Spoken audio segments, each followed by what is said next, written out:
তাৎক্ষণিকভাবে আমরা দেখতেছি যে যেদিকেই যাই কুয়াই নদী বা ওইদিকে আপনার মৌলভীবাজার একটা নদী আছে মনু নদী। মনু নদী অলরেডি ভাঙ্গন দিছে, মনু নদী ভাঙ্গন দিছে, কুয়াই নদী ভাঙ্গন দিতে বেশি দেরি নাই। কুয়াই নদী যদি আজকে রাত্রে এভাবে পানি বাড়তে থাকে তাহলে রাত্রের ভিতরেই ভাঙ্গন দিব। কুয়াই নদীর এমন অবস্থা, কুয়াই নদীর অবস্থা প্রায় বিপদ সীমার উপরে। আর সামান্য বাকি, সামান্য ফাড়ের মধ্যে পানি আইতে সর্বোচ্চ 60 থেকে 5 হাত বাকি। এখন হতে হয়েছে বন্যা। বন্যা মোকাবেলা করতে গেলে অনেক কিছুর প্রয়োজন বা প্রস্তুতির প্রয়োজন। বিশেষ করে যে জিনিসটা দরকার প্রস্তুতির প্রয়োজন। আমরা যে পানিটা আইতেছে ত্রিপুরা রাজ্য থেকে, ত্রিপুরা রাজ্যের সরকার ঘোষণা দিছে যে বন্যা পরিস্থিতিতে আমরা মোকাবেলা করতে সব রকম প্রস্তুত। সব রকম প্রস্তুত থাকা প্রয়োজন, সবাই কত থাকা প্রয়োজন। আমরা দেখতেছি যে কুয়াই নদীর অবস্থা কিন্তু বেশি ভালো না। ফেসবুকে নিউজ ফিডে ঢুকো বা ইউটিউবে ঢুকে দেখো যে কুয়াই নদীর যতটা নিউজ আছে একটা নিউজও ভালো না। সব নিউজ কুয়াই নদীর পানি বিপদ সীমার উপরে। এখন কথা হয়েছে আমরা কোনো দল বল না কইরা, কোনো নেতা দীক্ষা বা নেত্রী না দীক্ষা, আমরা সবাই নির্বিশেষে একসাথে হইয়া আমরা কাজ করতাম, মানুষের পাশে দাঁড়াইতাম। বন্যার মধ্যে জীবন যাইব বা নিজেকে বাঁচমু এগুলা চিন্তা করে লাভ নাই, মানুষের পাশে দাঁড়ানি লাগবো। ভাই আপনি মানুষ, আমি মানুষ, অন্যরাও মানুষ, সবার সহযোগিতা করা লাগবো। আমার যেমন ফ্যামিলি আছে, আমার ফ্যামিলির পাশে দাঁড়ানি লাগবো, অন্যরও ফ্যামিলি আছে, সবাই একসাথে দলবদ্ধ কাজ করা লাগবো।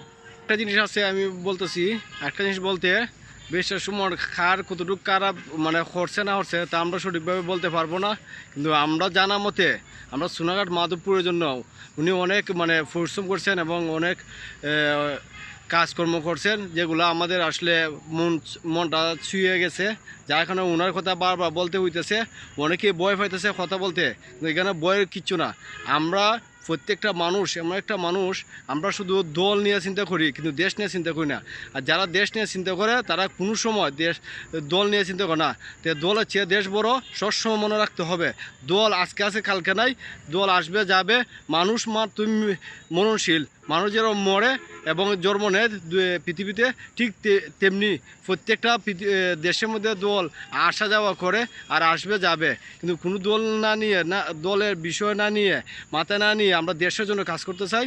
আর দয়া করে সবাই অযথা গৌরব বৈশা ফেসবুকের মাঝে ট্রল না করে আসুন সবাই মিলেমিশে একসাথে কাজ করি, অবশ্যই আমরা বন্যা মোকাবেলা করতে পারবো। আর যদি গড়ে বৈশা শুধু মানে বেশটা সুমন ভালো না, অমুক ভালো না, অমুক ভালো না, এগুলো না বলি। এখন বন্যা আইছে, বন্যার সময় ব্যারিস্টার সুমনটা কুচাতে কথা হওয়া, ব্যারিস্টার সুমনটা এই হওয়া সেই হওয়া, এগুলা না কইয়া যদি পারি ব্যারিস্টার সুমন কয়ে আছে কুজ্জা তারও মাঠে নামাই, মানুষের উপকার করুক। যদি সে অন্যায় করে থাকে, অপরাধী করে থাকে, এই মানুষের উপকার করার পরে তারও লিয়ে বইয়া তার বিচার করা যাইব। ঠিক আছে, যেহেতু অন্যায় করছে অন্যায়ের বিচার আছে, দেশও আইন আছে। হ্যাঁ, দেশও আইন আছে, দেশের আইন কানুন আছে, আইন এগুলো দেখবো। আমরা এগুলো ট্রল না করি। বিপদের সময় আমরা সৎ মানুষ প্রয়োজন, যারা আমরা সহযোগিতা করে তারা পাশে প্রয়োজন। আর এখানে দলের কোনো কথা না। ব্যারিস্টার সুমন আমরার জন্য খারাপ কোনো কিছু করছে না। ব্যারিস্টার সুমন যতটুকু করছে আমরা ভালো করছে, আর সবসময় আমরা খেয়াল নিছে। এখন এখানে দলের কোনো কিছু না। আর আরেকটা হতেছে দলের কোনো কিছু টানবেন না। স্বৈরাচার সরকার আছিল, তারা কিন্তু আমরাও দেখতে পারতাম না। আমরা তার প্রজেক্ট চাইছি। আমরা ছাত্র না, ওই ছাত্র আন্দোলনের মধ্যে আমরা গেছি, ছাত্ররা আমরা সহযোগিতা করছি। হ্যাঁ, আমরাও বিজয় উল্লাস আনছি, বিজয়ের বাগাবাগি আমরাও নিছি। তো সবাই যার যার স্থান থেকে নিরাপদ থাকবেন, সবসময় মানুষের খেয়াল রাখবেন। আর নদীর অবস্থা বেশি ভালো না, আপনারা সবাই সেফ থাকবেন। ধন্যবাদ।